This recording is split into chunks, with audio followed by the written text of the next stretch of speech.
Hey guys.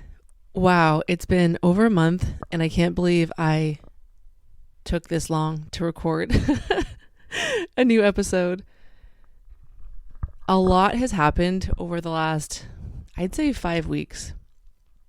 And you guys know me, I work a lot. And so for me to not record for 5 weeks, a lot of stuff must have happened. So I'm going to backtrack a little bit.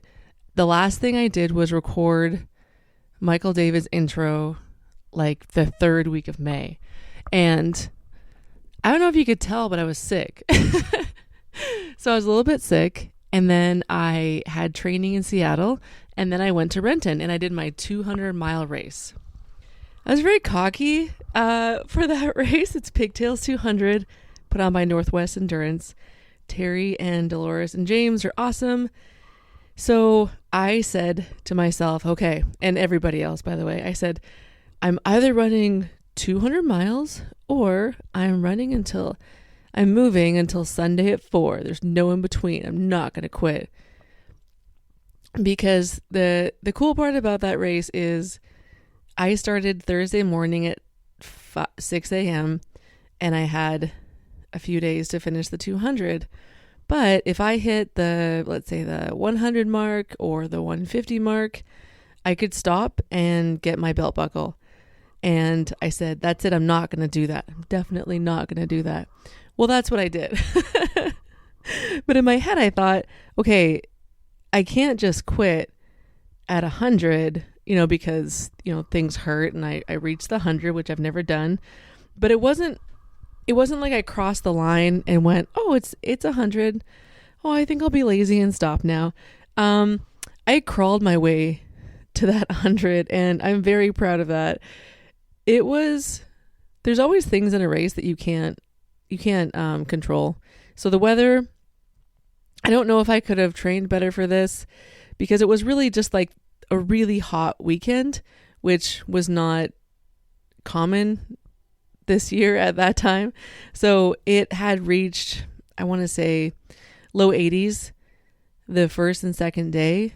It might have been in the high 70s the first day and then low 80s the second day. But regardless, there were sections of the loop, the 9-mile loop that I did, that you were in the sun for 2 or 3 miles. There's one section on this one street. You were in trail most of the time, but there were sections where you were just in full exposed sun, and man, that took a lot out of me. So there was that.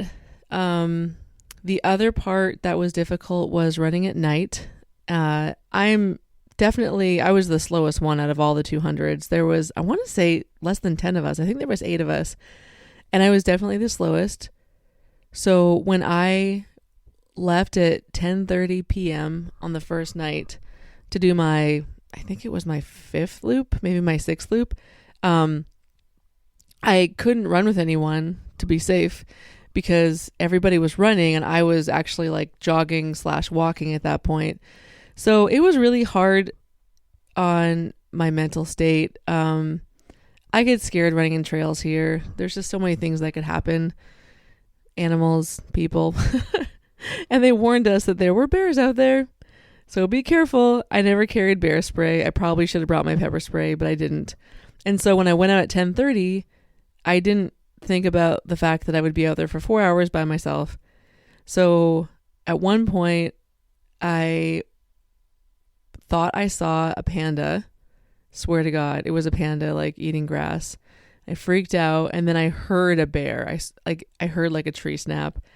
So then the next day when I went out, I saw a horse and it was the exact same color as the pandas. Oh, it was 2 pandas. They were together, just crouched together eating grass. So it was probably just the horse because they were the same color. So yeah, I hallucinated a bit. Plus I swear to God, I heard a bear. That was real. And I thought, you know what? I can't go out at night anymore. So the second day, the first day I think I did 5 or 6 loops. The second day I did 2 loops. I did a loop in the morning, took a bit of a break to escape the heat. I did another loop, got back before dark, slept that night. Thank you again to Kyle Wilson for loaning me his camper van. That was the reason why I did the 100. I mean, if I were in the Prius, there's no way I would have done it. So thanks, Kyle. The third day, I did 2 loops plus a bit extra to reach the 100. So I was done by Saturday night, and I spent the night watching Team America, one of my favorite movies from Trey Parker and Matt Stone. I watched that and I ate marshmallows in the van. It was great. And I actually woke up on Sunday morning thinking, maybe I should just go do another like loop. One of my coaches, Brittany, she said, cool, you did the 100, but see how you feel the next day. And I said, I don't expect anything less from you, but because that's the way she is and I love it. But I can't go on. But I actually considered it in the morning. So I woke up, I walked out to go to the bathroom, and there's all these 50Kers like milling around, like tons of them. And they're all energetic. And like this one guy had like his mom with him, and she was talking about his pace, and he was all serious, and a bunch of people were jumping around and warming up. And I just thought, I don't want to be out in the loop with these people. Nothing against them. I've been a 50K or two, and I still am. But it was just like my mood was not, I just couldn't imagine being on the loop, walking, and just being like passed by all of these runners for 4 hours. I would have walked that last loop for sure. I had really, really bad blisters after mile 30. So I pretty much jogged 30 miles, and then I just walked 70. My favorite part about the race, besides Olive and CJ coming to the race, they came down Thursday afternoon until Friday afternoon. They left to go to CJ's tournament in Omak. And besides Kyle loaning me his van, thank you. I was there on, I think it was, the Friday morning. We were sitting around and Eric walked in. So I had met Eric last year at Pigtails when Olive and I were volunteering. And Eric and Mark won the 200. They pretty much just raced it together, and they both came in. So yeah, Eric's won Pigtails 200, and he was just like so talkative when he came in, so positive, even though he was obviously in pain. And I thought, this is like, I love his upbeat attitude. So as soon as I saw him, he walked in. I said, "Are you running this race?" He goes, "No, I'm just here to help out, do whatever." And I had at that point already told myself I'd probably just get the 100 done. And so when I saw him, I said, "Can I reserve you for pacing on Saturday night?" And he said, "Sure." So that was really cool. He helped out at aid stations. He also paced not just me, but other people too. Like he actually ran with people. So it was cool that he did that. The other funny thing about Eric is that when he was at work the day before, it might have been that morning actually, I can't remember, but he like basically gave himself a concussion. He had to go to the ER for stitches. So it looked like he was almost wearing a headband, but it was like gauze it was like a head wrap from the ER. And he still came out and paced me. That was pretty cool. No, maybe he showed up. He said he would pace me, and then he left and went back to work, and then he got the concussion, and then he came back. I don't know. Regardless, he's amazing. He just summited Baker the other day, a couple weeks ago too, and he just did Rainier this past weekend. So yeah, Eric's pretty awesome. So we were doing our last loop together, and when you're passing people, especially on like the third day or so, like all the 200s just know each other, and so we'd stop and chat for a minute. And this one runner said, "Oh, what other hundreds have you completed?" And I said, "None. I've attempted a few, but this is my first one that I'll finish." And Eric looked at me and he's like, "This is your first one?" I didn't know that. I'm like, "Yeah, that's why I wanted you to pace me." So that was a really cool moment, and it was really neat seeing Tony and Diane as well. Tony did the 200 last year, and he finished in such an epic fashion. Oh, him and Tom, it was so much fun to watch them finish. But Diane, his sister, she was out just helping him out last year, just crewing him. And this year she came back and she did her first ultra ever. She did a 50K. So I'm so proud of Diane. That's such a great accomplishment. And he's pushing her to, I think, do the 100K next year. So we'll see if I go back and attempt the 200 again. I think I really want to focus on getting a bit faster at 50s. And I definitely want to do another 100 again for sure. My next race though, I don't know if it's a race, more like a running event. I don't know. My next challenge I'm going to do is called the calendar run. So it's in July. You pick any month you want, but logistically the only month I can do it in is July. I thought about December, but probably July. So July 1st, I'm going to run 1 mile. July 2nd, I'm going to run 2 miles.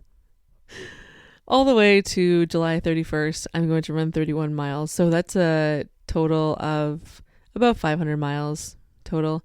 My buddy Ryan did it. That's how I found out about it. He said he was doing the calendar run. I said, "What's that?" And it sounds really hard and really awesome.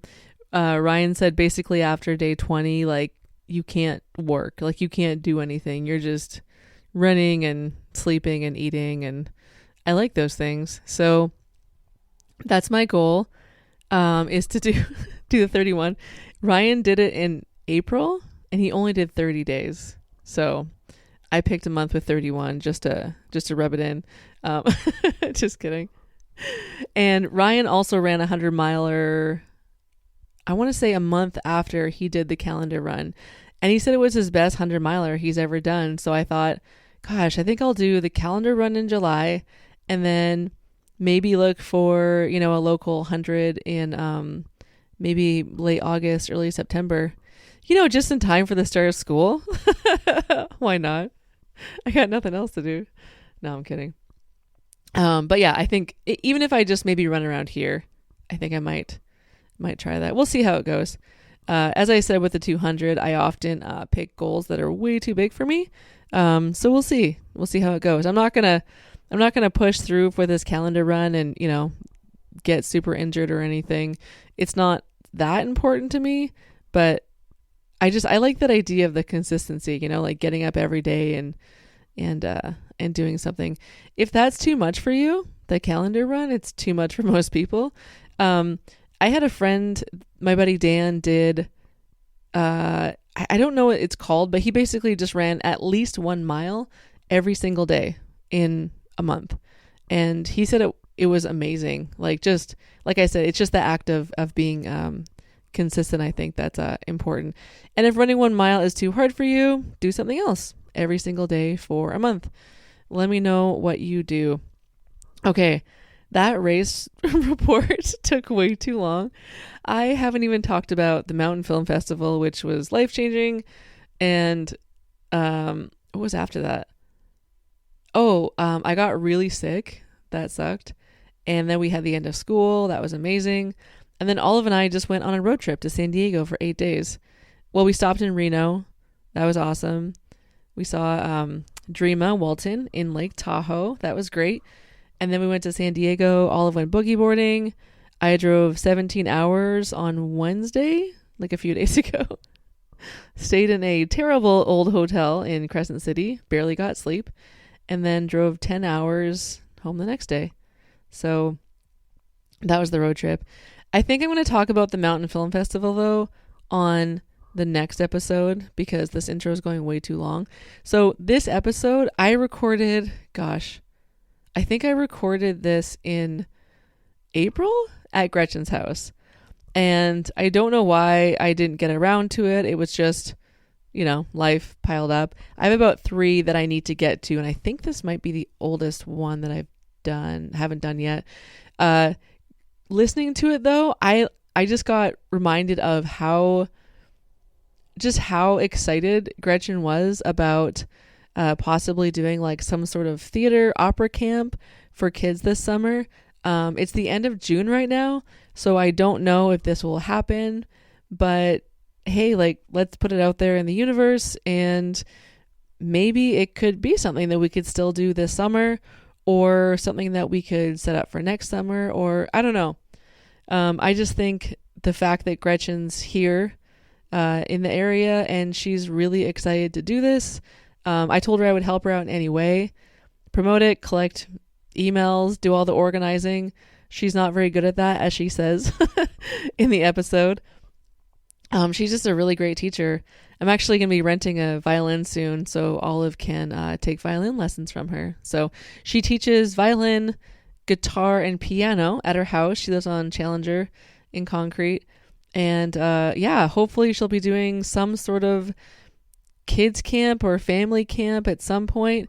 We are possibly talking to Val at the theater to see if we can do some sort of collaboration. So I don't know. Stay tuned. If you listen to this episode and you want to get involved in some sort of theater, opera, arts thing in Concrete, reach out to me. I get DMs on my Skagit Storytellers Instagram page as well. You can email me if you want at 217.digital.co@gmail.com.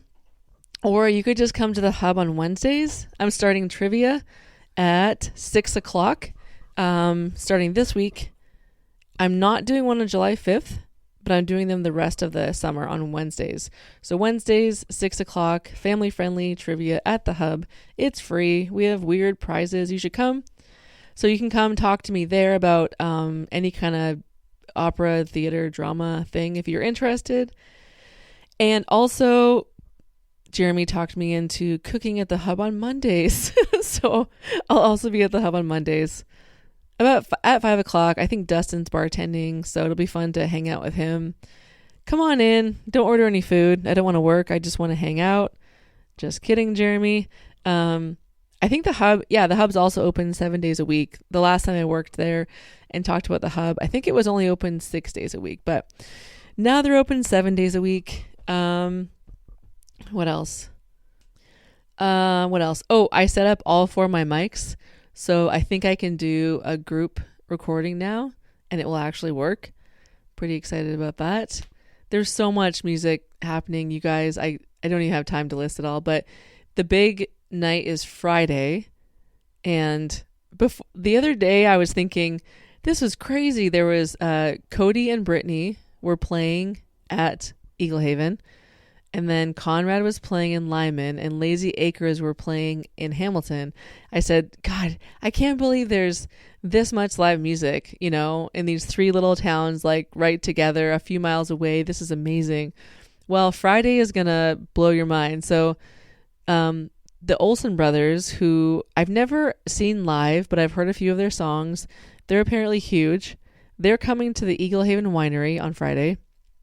I think tickets are almost sold out, so get those today. So that's happening Friday. At the same time, Lazy Acres is playing at the Riverfront Park in Cedar-Woolley. They have like a summer series out there on Fridays. And at the exact same time, Zach Michaud is playing at the Eagles Hall in Cedar-Woolley. So it's not just 3 acts, a few miles apart. They're all in Cedar-Woolley. I mean, I think Riverfront, between those 3 spots, it's maybe a couple miles between each. I could run between all those easily. I'm not going to, but I kind of want to go to all of them. I don't know. We'll see. So those 3 shows are happening. Also, another show that I'm excited about is Saturday, July 1st. The Enthusiasts are playing with the Lazy Acres on Guaymas Island. I guess there's a store there. So you take the ferry across, the store is right there, and it's an amazing view. Those are 2 of my favorite bands. They're so much fun. I'm hopefully going to be recording with some of the Enthusiasts soon. And as always, I'd love to record with Wes again. And we'll not talk about music. We'll just talk about something else. We just had a theater show in Concrete. It was amazing.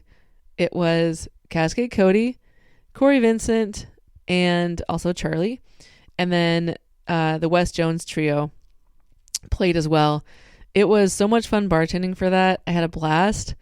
I really enjoy just seeing people come in who had never been to the theater before, just see what an awesome venue it is for live music. And I'm super excited because on July 8th, the Dimes are playing at the theater in Concrete with Zach Michaud. So Zach's one of my favorite people to see live. I saw him on Saturday after the theater show in Rockport. And that was one of the best shows I've seen him put on. The crowd was so into it. He was so funny. I had a friend with me, and he really liked it. He enjoyed his upriver experience. So that's it. I'm not even going to edit this intro. Sorry for all the pauses and the ums, but I just really want to get this out.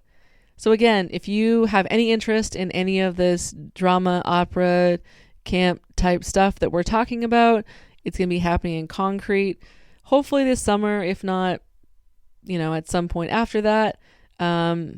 Gretchen and I will sit around and chat about it. And yeah, if you're interested, let me know. All right. I hope you guys are enjoying your summer. I'm a teacher, so I'm enjoying my summer. I'm enjoying it by dog sitting and recording podcasts and cooking at the hub and doing trivia, relaxing things. That's what teachers do in the summer. They just work a lot. All right. If you have any questions, DM me on the Skagit Storytellers Instagram page. And as always, go do something hard. Howdy, partner. Welcome to one of the most northern parts of the United States of America. Travel with me upriver as we talk to a bunch of ladies and fellers and they share their tales of wit and wisdom. That's right, it's time again for Skagit Storytellers with Liz Rankin.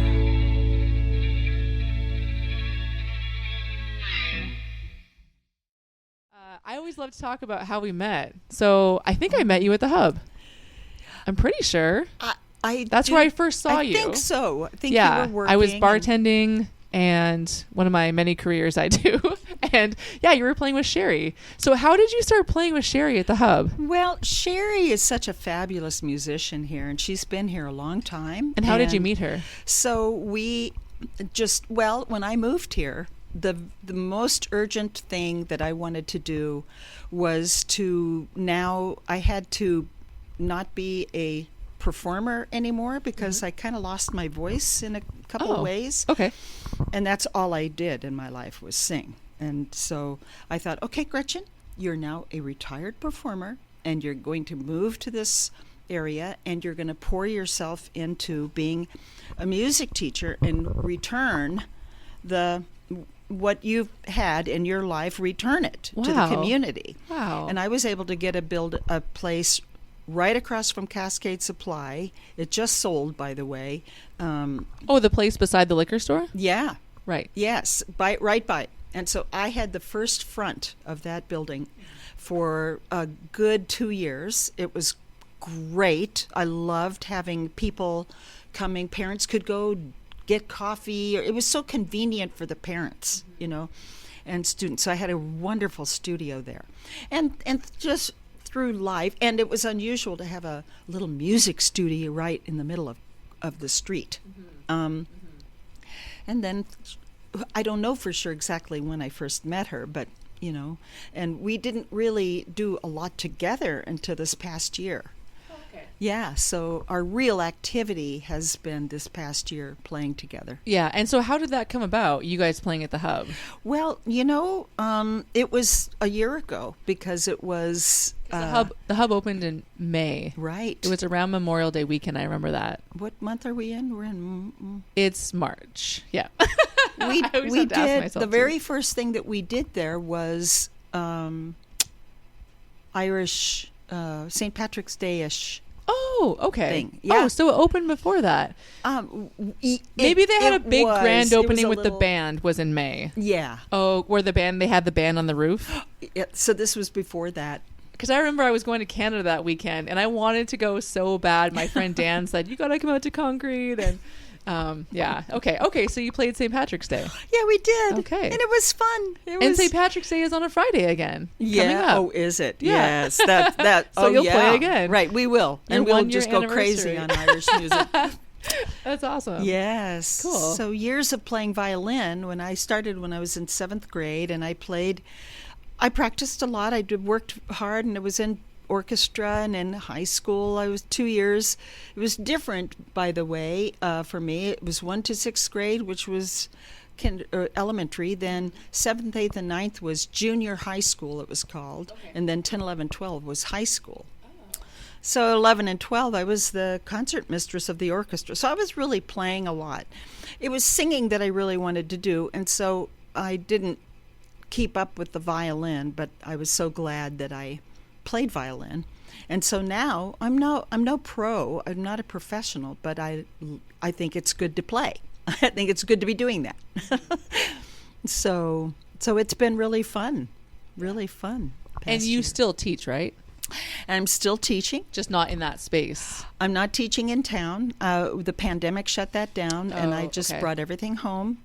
And I used to only teach from home, so it was very familiar. It's easy for me now because people, I open the door, they come in, I teach, and they leave. Yeah. And I don't have to lug my books. I don't have to lug my guitar. I don't have to lugging equipment is something I'm getting used to. Exactly. I was going to say, I didn't realize the trail was right here. Oh, yeah. So when Olive starts her violin lessons with you, that's perfect. I'll drop her off and I'll take the trail and go for a run. Oh, yes. Are you going to take lessons from me? You are? What are you going to, piano, guitar, or violin? Violin. Oh, violin. Yeah, the other day when you were playing at an open mic, that was amazing.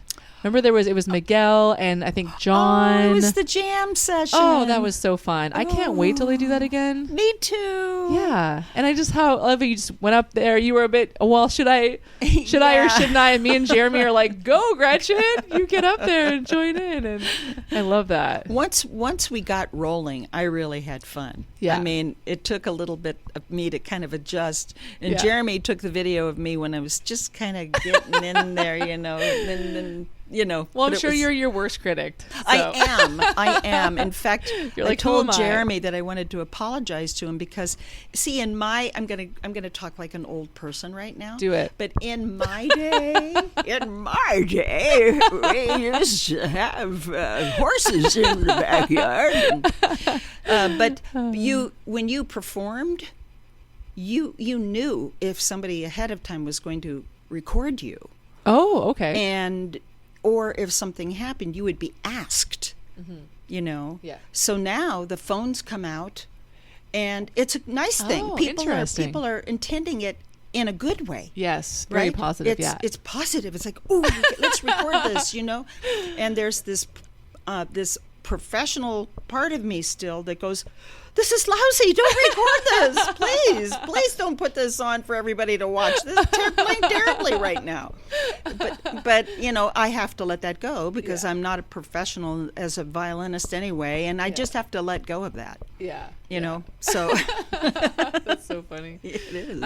So, you had posted something on Facebook about being in the Middle East. And I was like, what? Because I, taught there, I was there too. So I was in Al Ain. So I think it's the third biggest city in the UAE, right by the border of Oman. I was there August to October 2007.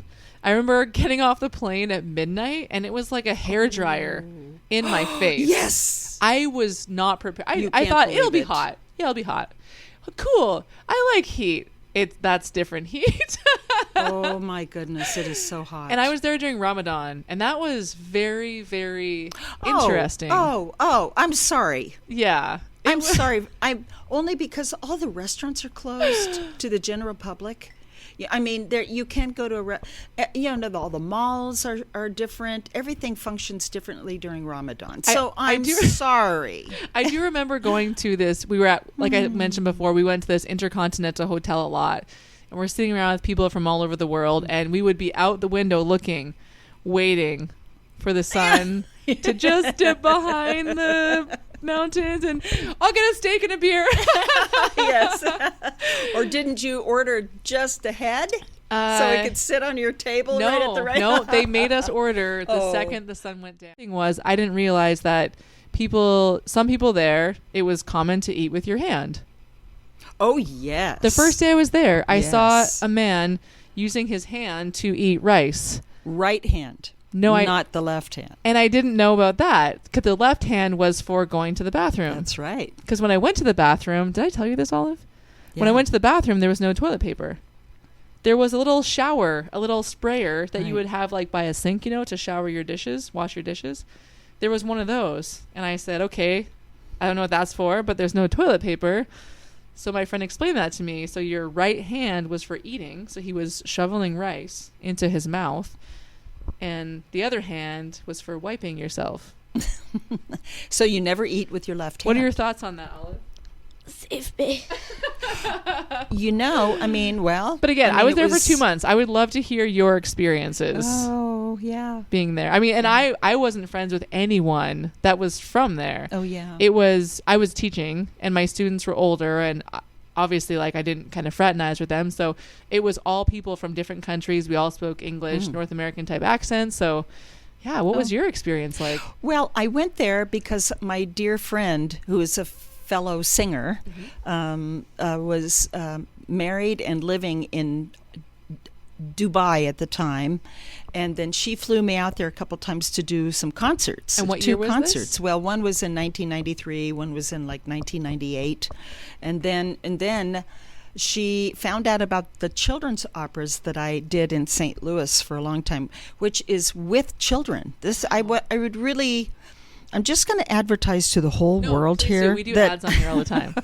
I want to get back to doing this work in concrete. Okay. So it's for years in St. Louis. I was in a camp every summer where I was the one who coordinated the children to share their ideas about a story. And we would coordinate the story, and I would write them. Basically, be the one who wrote the music. Does that thing mean anything there? Oh. No, it doesn't. I can just shut it off. Thank It's you, okay. though. I just didn't know. I thought I'd tell you. Thank you. And so we did a camp where we had another woman or a man who would be the artist, and they would do the props, costumes, and sets. I would be coordinating the music and the story and acting. We'd act and rehearse it out. And then in a week, we did it for the parents at the end of camp. We'd perform an opera that we wrote. It's just a story all sung. Everything was all sung. Wow. And it was so, I have them all in my computer. Wow. You know, they have had the experience of having camp. Yeah. I get to have all these children's operas. I call Wow. them children's operas, although I want to do them with adults. I want a whole bunch of people in town to just do The Tale of the Black Ruby, which is about these pirates, but they're not really pirates. They just want to be pirates. And they're on their way to the island where the Black Ruby is famous. See, that's what I want, you see. And they meet a ghost. A ghost, don't go. Hey, you're not a ghost. You're just in a costume. And then that's Manzanilla, who's been protecting the Black Ruby. Oh. This was the shortest camp I had. This was a half-day camp in What? a week, 5 days. It's one of my favorites. And it's so funny. And it's so much fun. And I want adults and kids Wow. to learn this and do this. And they're short. Yeah. I mean, they're like maybe 6 to 8 minutes long. That's amazing. But we solve the world's problems in 8 minutes. That's The Tale of the Black Ruby.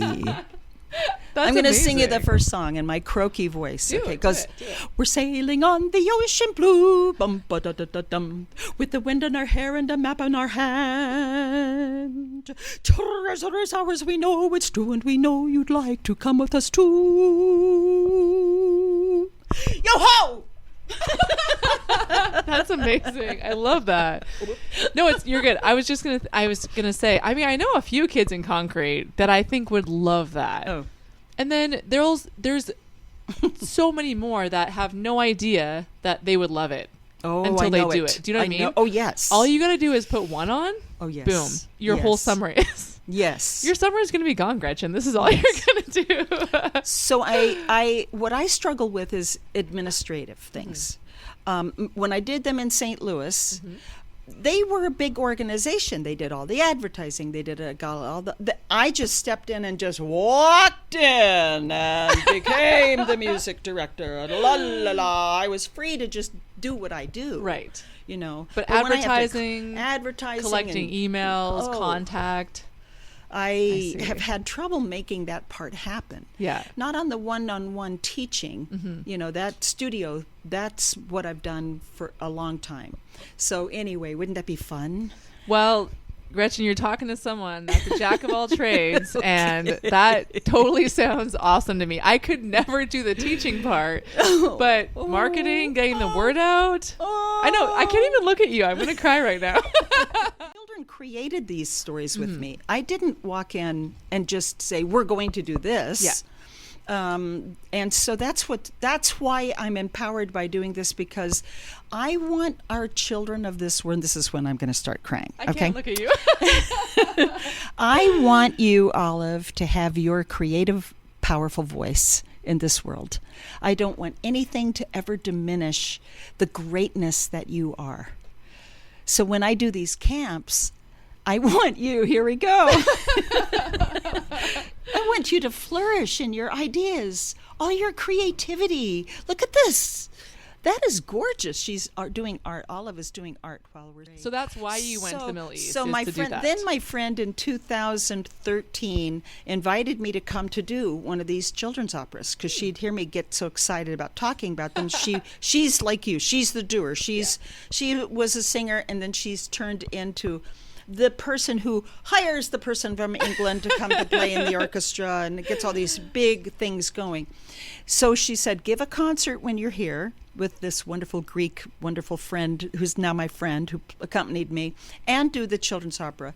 Then I said, yes, I'll come and do that. Then she sends me an email and says, urgent, in capital letters. Send your resume. They're looking for a voice teacher for Brighton College. Oh my gosh. And Brighton College is also in LA. And okay. And I had to what? I'm going to sell my house and I'm going to move to, yes, I am going to sell my house and I am going to move to the Middle East. And so I did. You made that decision right there. Made the decision. I talked to my family. My mother, dear mother, who was living at that time, said, Gretchen, I have told myself I will never stop my children from doing what they feel is the really right thing for them to do. And so I went and I was there for 3 years. Wow. And I got to do some of my opera creation works there while I was there, which was great. And I taught lesson after lesson after lesson, voice lesson, all day long. Yeah. All day long. And what were the nationality of the kids that you were working with? All over. Okay. Just all over, which I loved. And I wanted to dive into the Arabic culture, which is thrilling to me, and that's when I'll cry again too, because being on Facebook at that time, I loved being able to show the people, like the father and the daughter walking down the road that I would see to go to the mosque, and I could just show that so that people had a three-dimensional idea about people and their warmth and their kindness and their generosity and their delicious food and not just things they hear on the news. No, that was one reason why I felt like I went. I thought I am going to be able to bridge this terrible gap that we have, that they think two-dimensionally. Do you know what I mean by two-dimensional thinking and three-dimensional thinking? Mm-hmm. People say those people, or and then they rag about this all these people, and they think, wait a minute, this is not this isn't the planet. This is our world is full of beautiful They're things. Human, you're human. We're all doing the same thing. Yeah. We're all doing the same thing. It was really interesting when I went to Korea, because it was, I can't remember if it was the first time I went or the second time, but there was sort of this looming, North Korea threat. And it was a little scary from here. Mm-hmm. And when I got there, everybody was like, what? Oh, what's happening? Really? North Korea, they're our brothers. Why would they attack us? It was a really interesting dynamic. See, that is such a surprise to me. And I remember my sisters took me to McDonald's the day before I left, and they said, well, it's your last burger for a year. I said, okay. I get there. My friends take me to Burger King the next day in Seoul. I was like, oh, wait a minute. I didn't know what I was walking into. Oh, that is funny. It was kind of funny, Did it have a different flavor? No. Oh, it didn't. I mean, I think one of the burgers might have had kimchi on it, but I think I just didn't choose that burger. Okay. But no, it was very, very westernized area. Oh, yeah.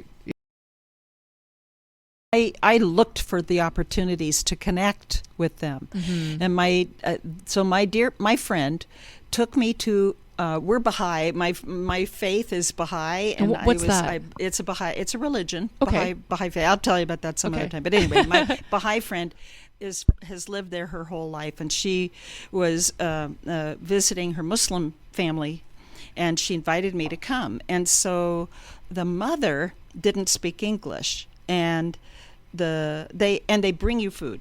Don't ever go to an Arabic home having eaten, because you will be fed constantly. More the little of this and some that this and this and now. And you don't say no, you just eat it. No, you don't say no, and you're grateful, and you wish you hadn't eaten because it's so nice. Whereas here, like when we showed up, you clarify with Olive, what's your diet? Is there anything you can't have? It's very different.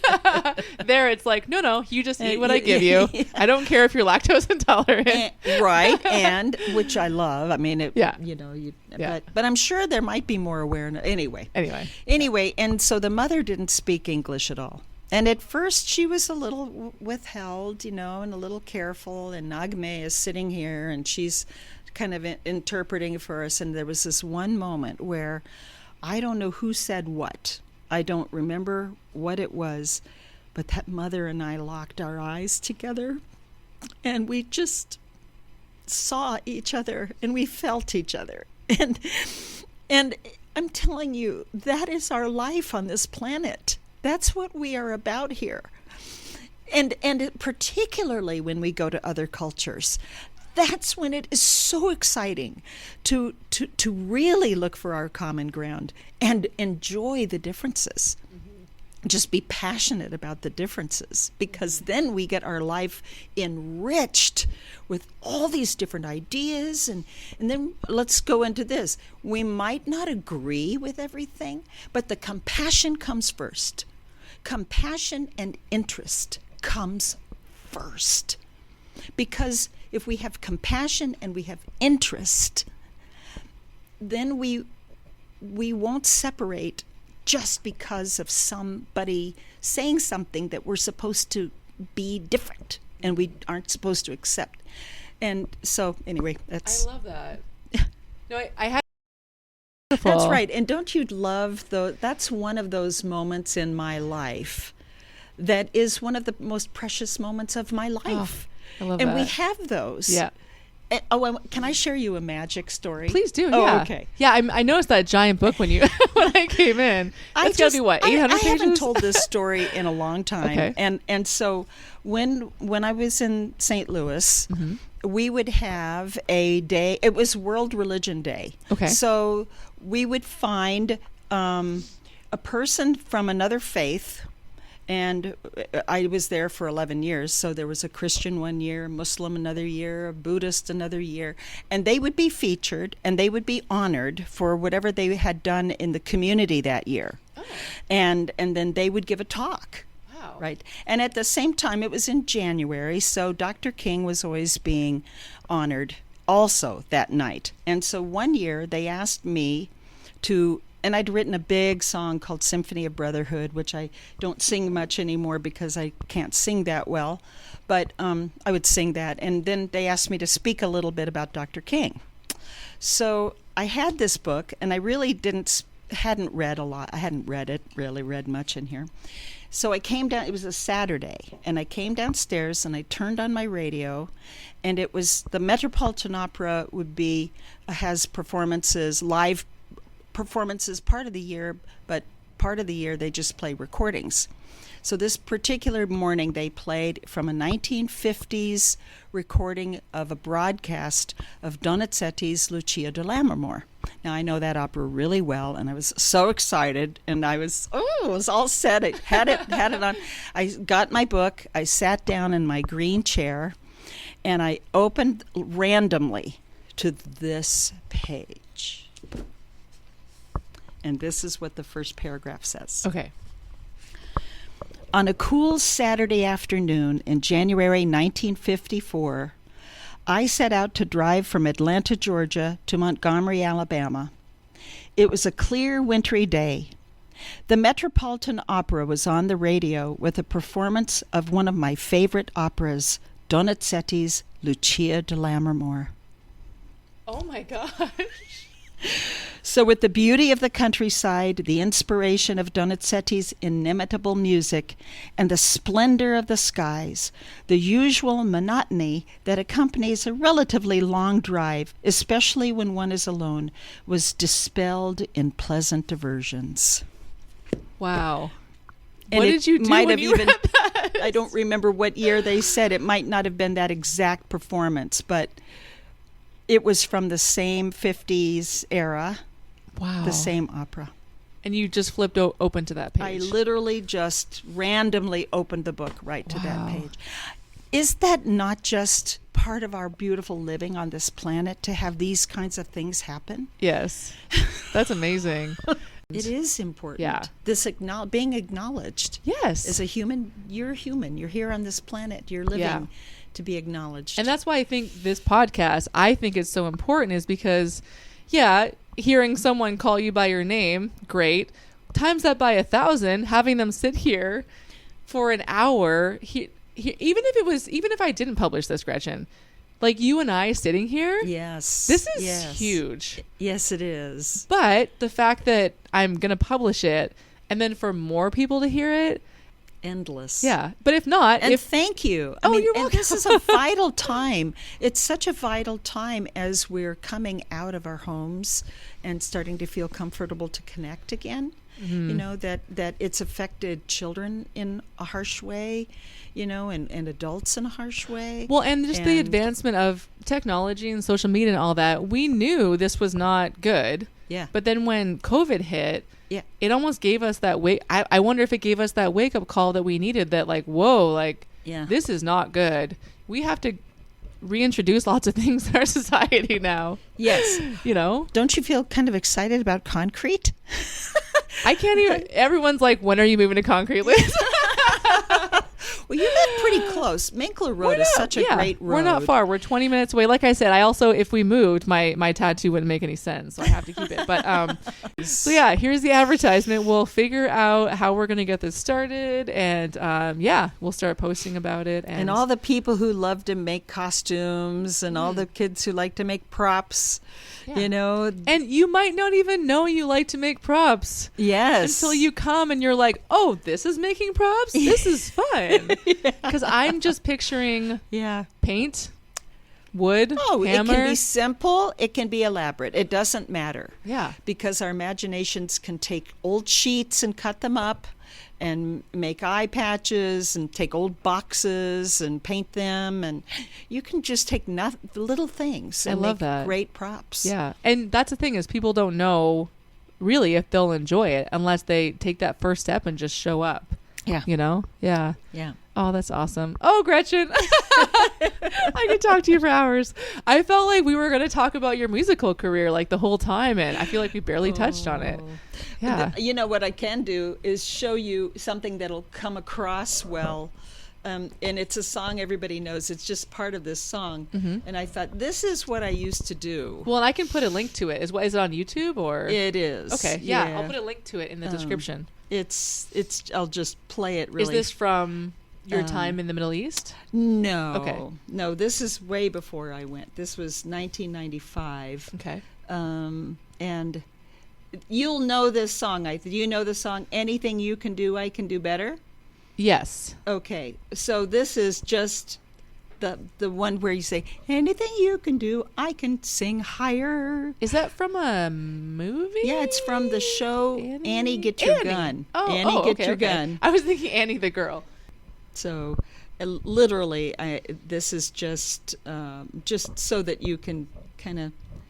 We had just done a very serious scene from La Traviata, so we were taking our bows. This man was so clever. He was a great producer. He came up with fantastic ideas. Anything I did in this show was his idea. Okay. I could run with any idea. He was very funny. He created this whole thing. Okay. So 220 is pretty much where I'll just play this one part. Okay.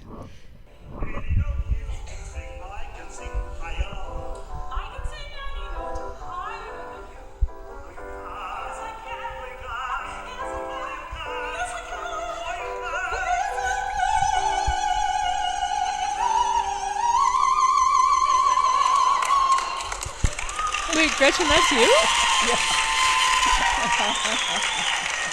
Oh my gosh, Gretchen, that's amazing. So when you watch stuff like that, do you automatically just, do you want to be on stage again? I miss it terribly, and I have to be careful, because when I left the Middle East, and I had a laryngitis that I think affected my vocal cords, and so for two reasons why I can't really sing well anymore. Partly because of this funny little spot in my range that's kind of I don't know what happened. And then I'm older and my voice vibrato's wider, and I just not going to do it because I sang really well for a long time.